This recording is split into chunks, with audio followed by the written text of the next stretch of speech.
what does all this say about the role of mindset and how it affects the aging process?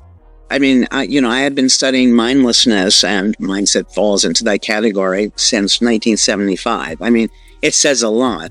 People are, everything we do is dictated by the rigid beliefs we have. And what I think the problem is that we shouldn't have learned them in this absolute way in the first place.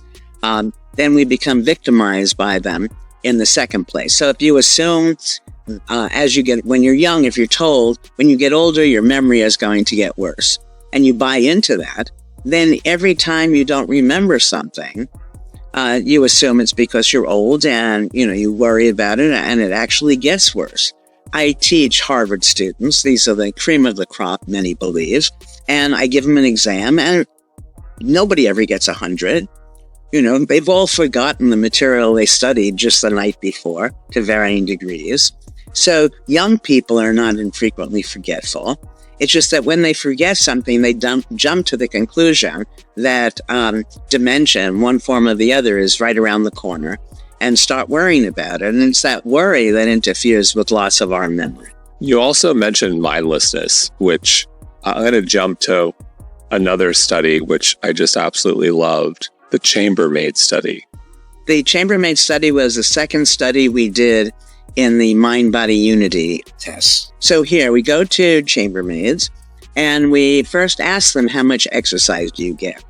Now, these women seem to believe that the Surgeon General knows what exercise is, and he says it's what you do after work, and after work they're just too tired.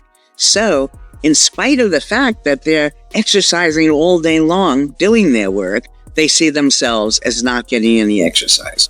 Right, so if we stop right there, one would expect that these women who are exercising all day long are going to be healthier than socioeconomically equivalent other people whose jobs don't require that they exercise. Well, it turns out that they're not. Okay, now we randomly select half of them, and we're going to teach them that their work is exercise. And we simply show them that machines at the gym, and making a bed, for example, is like this machine, and so on. So in a short period of time, we persuade them that their work is exercise. So that's the only difference between the two groups. We've taken, before we start this, all sorts of measures. The experiment is over. We find out, have you changed the way you're eating? We ask their spouses, are they eating more or less? Are you working any harder? Are you working any less hard, or shorter hours, longer hours? We get as much information as we can that says there's no difference. Nobody has changed in any of these important ways. Nevertheless, by now seeing their work as exercise, there was a significant decrease in weight. They lost weight. There was a change in waist to hip ratio, body mass index, and their blood pressure came down. We assume all because of the change of this mindset. Wow. So essentially this idea that if you believed it, if you understood what you were doing was exercise, you reap the benefits. If you didn't have an understanding, you would not reap the benefit. Right.